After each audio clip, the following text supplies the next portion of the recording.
Hello, gagawa ako ng short video para ipakita sa iyo kung paano ako gumagawa ng tags. Ito yung ginagawa kong video ngayon, YouTube Audience Retention Rate Tips for Small YouTuber. And ang hashtag ko is how to grow your YouTube channel. Pag click mo yung hashtag na yan sa lahat ng mga title ko, mapupunta ka sa lahat ng videos ko na makakatulong sa iyo on how to grow your YouTube channel in 2021. So, kapag dito naman sa description, kinati-paste ko lang kung ano yung nandoon sa title para pag nabasa ni YouTube is nag-rhyme na siya, pareho na siya. Kumbaga, andyan agad yung mga gusto kong ipaabot kay YouTube na, hey YouTube, ito yung laman ng aking video. And pinaka-importante din itong tags. Ngayon, iikot ka lang naman doon sa idea ng ino-offer ng specific video na ito. Halimbawa, itong ang video na to is nagpapatungkol sa audience retention rate. So, iikot na dyan yung ano ang audience retention rate, ano ang maitutulong ng audience retention rate or low engagement sa video mo para mag-grow, or ano ang epekto nito sa algorithm, ano ang epekto ng audience retention rate sa analytics. So, itong audience retention rate na ito is under sa category ng pagpapaget notice sa YouTube, paano magiging viral ang YouTube video mo dahil yan sa retention rate.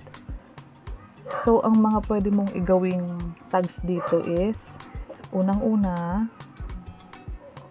ulitin mo lang din yung nasa ganyan.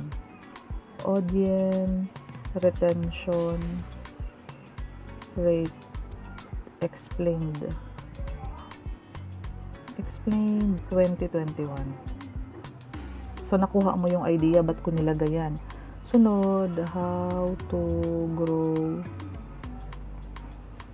your YouTube channel 2021. So, nagets mo kung ba't ko nilagay yan.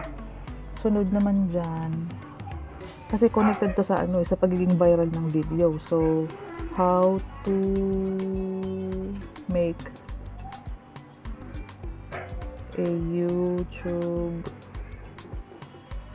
video viral 2021. Kasi tinatarget ko yung mga magre-research nito on 2021. Tapos, since ito nga is ginagawa mo para how to get more views. Tama. 2021. Ilagay mo na din yung pagkakaroon ng how to get more subscribers. In-specific ko kasi yung parang keyword na makita ni YouTube para yun ang gamitin niya or anahin niya. Tapos ito naman, YouTube Analytics. YouTube Analytics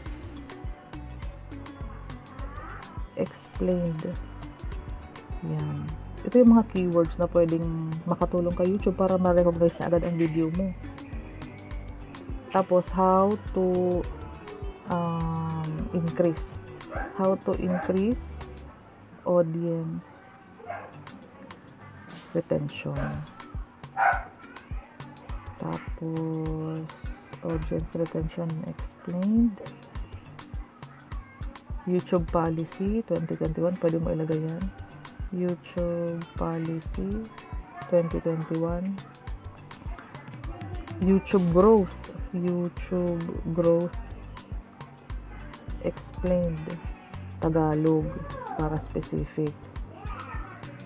So, meron tayong 500 characters. So, as many as possible na ilagay mo sa tags. Malaking tulong yan. Paano mabilis ma-recognize ng YouTube Search Engine Optimization yung mga keywords mo para i-present niyan ang video mo sa mga naghahanap about ng audience retention. Ano ang advantage ng audience retention? Para saan ang audience retention? So, itong nilalagay mong itong idea, circulating your topic about audience retention, may subcategory kasi yan. Pwede kasi makatulong sa how to grow your YouTube channel, how to make your YouTube channel, or yung video mo to go viral. So, it could get you more views and more subscribers. YouTube Analytics explained kasi itong audience retention is nakaka-apekto doon sa analytics. And ilagay natin itong audience retention on algorithm. Yan, 2021.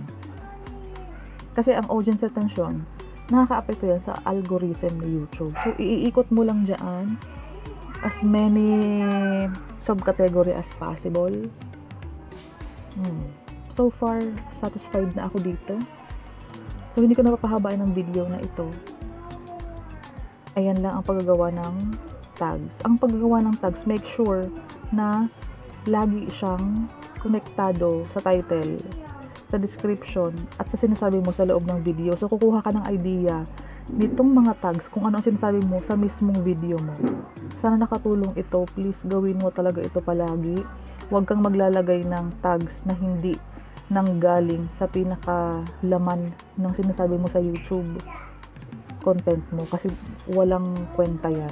Huwag kang maglagay ng mga sikat na YouTuber dyan, huwag kang maglagay ng mga sikat na artista, para mas mabilis ma-recognize ni YouTube or mabasa ni YouTube ang mga content mo, ano ang laman nun, ano ang sinasabi mo doon, ilagay mo dito.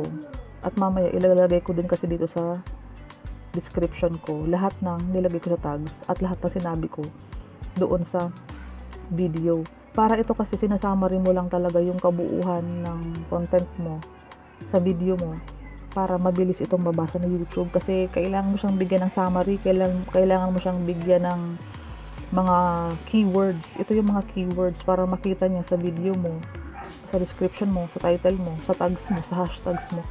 Para pag nalaman niya yan or na-read niya yan, yan ang ibibigay niya ng in high rank doon sa mga naghahanap ng video about YouTube audience retention rate, tips for small YouTuber. Magra-rank 1 yan. Sana nakatulong sa'yo. Give me thumbs up, please subscribe, and please watch the next video para makatulong pa sa'yo kung paano ka mag-grow sa YouTube channel, or simply click the hashtag how to grow your YouTube channel 2021 kasi madami pang video dyan. Thank you!